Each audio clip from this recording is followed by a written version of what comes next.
Hello everybody and welcome back to another video. First things first, if you wouldn't mind giving me a like and a subscribe, I'd very much appreciate it. On this video, we're going to have a little bit of a farm tour. Sit down, get a cup of tea. I hope you enjoy it. Before we start and look at some of the stuff that we've got on the farm, I probably should give you a few facts about the farm because that makes a little bit of sense, gives you a bit of context. So the farm is around about 450 acres, of which we own thereabouts 400 of it. The farm at home is about 330 acres and we own a bit of ground about 5 miles away, that's about 70 acres. And then we rent a bit off of an arable farming neighbour at another block about a mile or so up the road, which both combined makes up the other sort of 50. So our yard is kind of split into two separate areas, the top of the yard being where we are right now and the bottom of the yard being down at the far end where we have a lot of the cows. I'm going to start up here and I'll work my way down. So the top here is generally where we have most of the arable parts of the farm, so machinery stores, grain stores and so on and so forth. There are some cattle yards, so we have a bit of a hardcore area there where we store a few bales and God knows what else. We have cattle yard here. This is the one that was in the last video where we did the guttering and roof alteration, so go and check that out if you haven't seen it already. And across the yard here we have the grain store. Now my dad built that in '96 and I'd love to put like another pitch on at the top there as like a general machinery store, overflow grain store, and then put a lean-to on this side as another sort of general store or workshop or something like that. That'd be really cool. Hopefully one day that'll happen, but it might take a bit of time.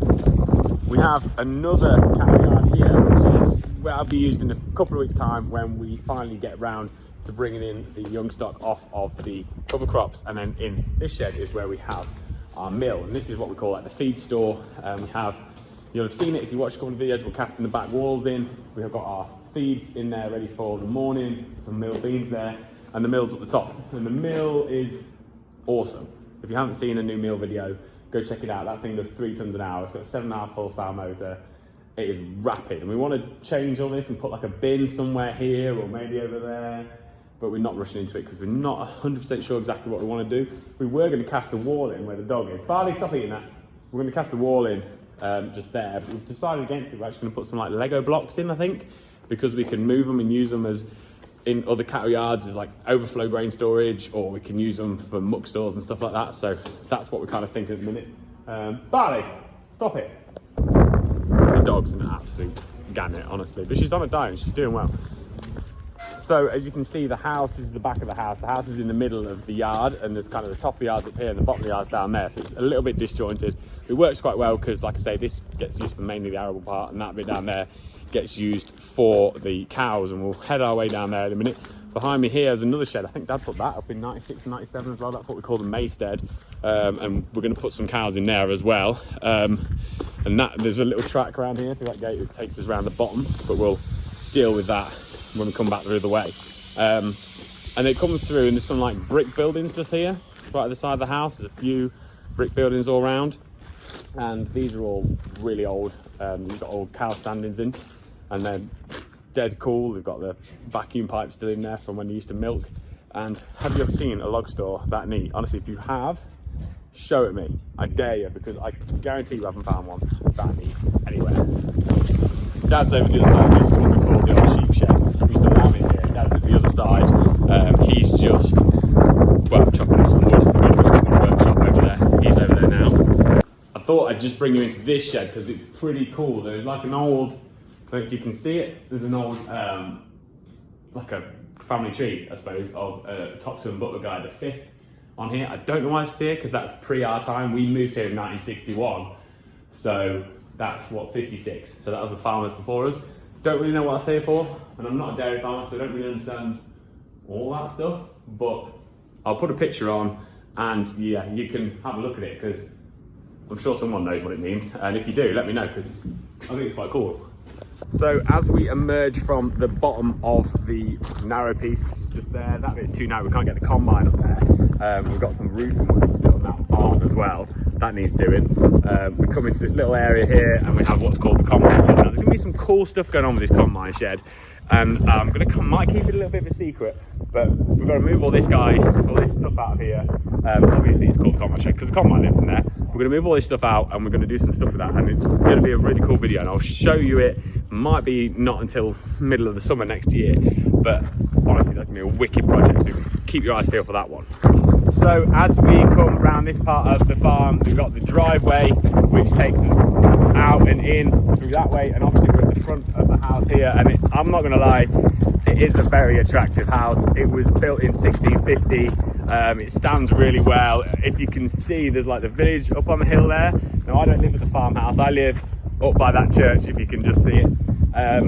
And when you come down the hill to the farm, it is beautiful. Like, it looks amazing, and everyone comments on how nice the house stands, and we are pretty lucky. We are lucky, I'm not going to lie. It takes a bit of upkeep. It's not the easiest thing to work on. We do a lot of it ourselves, but it is a lovely place to live. Now I feel like if we were on MTV Cribs, the part of the farm we're going into now would be where they would class the magic happening, and this is where we start to keep a lot of our cows. So this shed's the Thule shed, and this was a building my dad moved from a farm next door when it all got sold and developed.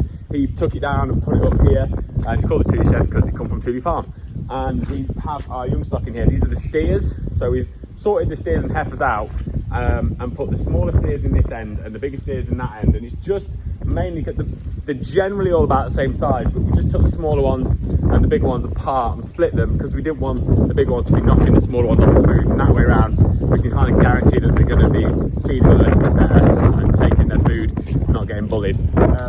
We have around the corner there is some silage bales. We do all of our own silaging, and it's all round bale silage. This is one silage pit here which we've got bales stacked in, and obviously there's some more bales there. That is some old, well, it's not old silage, it's some silage off of buffer strips and stuff that we're feeding cows. And then we have the bull pens here. So there's 4 bull pens on the farm, and each one's got one of my shouting bulls. Dad put that in 95 as well, so he had a right stint of sticking sheds up at that period. And we're doing a bit of work here. We've got to concrete this piece here, but we've filled in an old ditch and piped it because we wanted to make the yard just a bit bigger. It was a little bit disjointed and hard work, so hopefully that will make things a bit easier for us. This is, well, it was a silage pit. When I was a kid, I can remember having 2 silage pits here, and what Dad did is he put this shed over the top. I think this was one of the last things to go up. This might have been 97, and we've not really built any sheds since then, but this went over the top, and it's made a really good shed essentially. We have, these are all the heifers. So these are this year's heifers, sort of March, April born, kind of size, age. And yeah, they all stop in here and they all get fed along this trough. And obviously we've got our 6410 there, which is the best tractor that John Deere ever made. Love that tractor. They went massively downhill since then. Buy yourself 10 series, forget about John Deere after that, because we've got a 20 series and we've got an R series, and they are rubbish.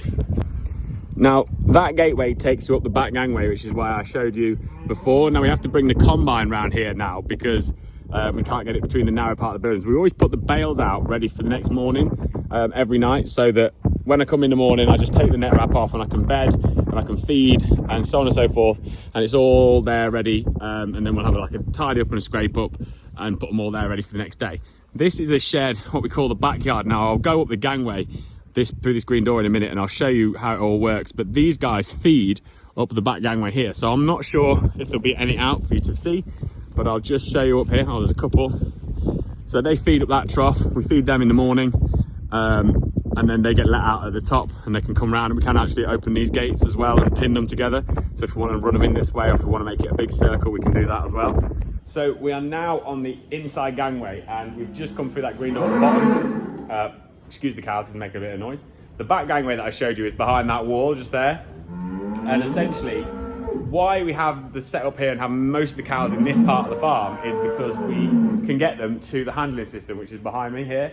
So when it comes to calving or whatever else, if we need to get them there to have any vets to them or do any work with them like TB testing or PDing, we can get everything here pretty easily. So the backyard can come through this door here and can all be shoved up, and behind that wall there is a gate that we can bring down behind them to get them through. And we have all the other yards that go onto this gangway. So this is what we call the middle yard and the bottom yard. They go into this gangway, and obviously the top yard here. The top yard's currently got in our fattening heifers, but we'll probably have either in-calf cows or have a bulling group in there when we start calving, depending on how things are. These guys will pretty much all be gone by that point. And when they're all gone, essentially we can then muck it out and use it for whatever we want to use it for. So you can probably see from here, the other side of that wall there is the bottom yard, and they go out of a gate just there, and they all feed up this inside gangway, and so do the middle yard here. So we have to feed twice a day, and we feed up there in the morning, let the bottom yard out, feed up there in the afternoon, and swap them over. So we let these guys out to the feed for the evening. It's the only way of really doing it. We used to use ring feeders in here before we had a trough, and what we used to find is not all the cattle could get to them, and we split the gangway down in two. Didn't really work that well, so we now have just one big long trough along here and feed it twice. This gate here, I made this gate so that it swings right round and goes flat against that wall, so that everything can come out and go in nice and easily. So these are pretty much now in their calving yards. So these guys all calve together. These are generally some of the bigger and the older cows. That's why some of the black cows are in here. And these are obviously mainly all the blue cows now in the bottom yard. And like I say, there's a load of blue cows in the backyard behind that wall there as well. We have 10 main cattle yards that we generally use all the time. There is 12 that we can use, but yeah, 10 main cattle yards that we use all the time on the farm, one way or another. And at some point in the year, they will always be full.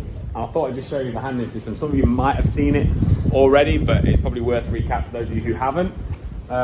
It's quite simple, really. It's quite an old handling system my dad has built over time. We've got the cattle crush there, which we bought probably like 2012. It's a Bateman one. It's pretty good. It's not perfect. Quite like it though. We have the guillotine gate that we use if we're PDing or anything like that. We want to make sure that we've got the cows separate and everyone's safe to work in behind. We've got the guillotine gate, and we've got a little door there we can get in and out. And then we built this. Dad built this backing gate that he's put on the other week, and that works a treat actually. It's brilliant because now there's only the two of us on the farm, and it has been for a few years now working outside. Having that backing gate means that both of us can be at the front. So if we're doing a job like weighing, someone can be at the back, it doesn't matter. But if we're doing things like when we were PDing and we wanted to use the guillotine gate, someone's got to work the neck trap and whatever else, it is very useful to be able to have that backing gate so the cows can just flow underneath it.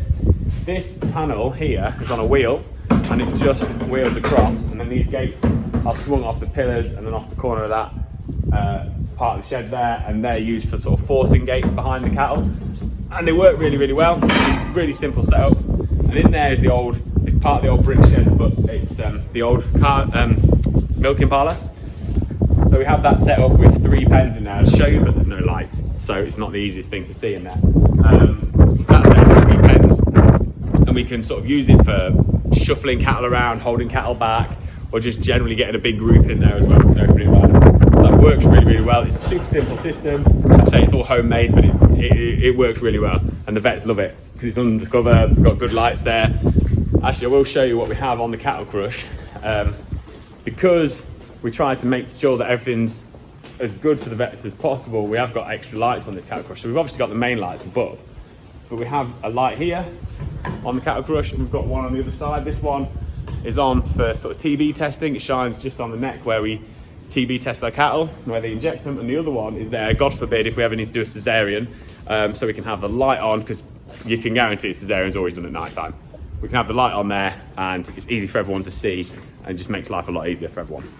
You can see behind me now, we're just coming up round from the backyard. So you can probably see down there, that's the gangway that we were coming up, where we shut the cows in, where we can bring the combine round. And this is one of the sheds that kind of tucked out the back. We used to call it a back sheep shed, and we use it for cattle. We will have some cows in there soonish, and we often use it for groups when they're calved before they go out to grass. We've got it as a general store at the minute. We've been doing some block work in there, and then this is a bit of a rubbishy bit. This is some old sheep pens that we've got that will be coming down pretty much ASAP. So as soon as we get after the new year, we're gonna take all of them down and tidy all that up, and I will do a video of that because that'll be pretty cool. And we're back round to where the house is and to the Maysted where we keep the big cattle trailer and so on and so forth. So the farm is pretty compact, although we have a lot of sheds. Really well for us, to be fair. There's things that you would change, and there's things that you'd always do differently looking back. but I can't complain too much. We're pretty lucky to have the kind of yard and setup that we have got. Now, I am more than happy to go out into the fields at some point and do a video where we potentially go crop walking, or we look at some of the stewardship scheme stuff that we've got going on, because we've got a really extensive stewardship scheme on the farm and we've done loads of work there. We're just about to go into our 4th year of it. So if you maybe have a stewardship scheme coming up, or you just started one, you might be interested in seeing what we do. So if there's an appetite for that, stick a comment down below, let me know. But until next time, guys, give us a like, give us a subscribe, and thank you very much for watching. I also apologize if there's any kind of wind noise on this video, because yeah, I couldn't really leave it any longer to film it and it's been super windy. So I'm really sorry about that. Until next time, have a great one. See you soon. Bye.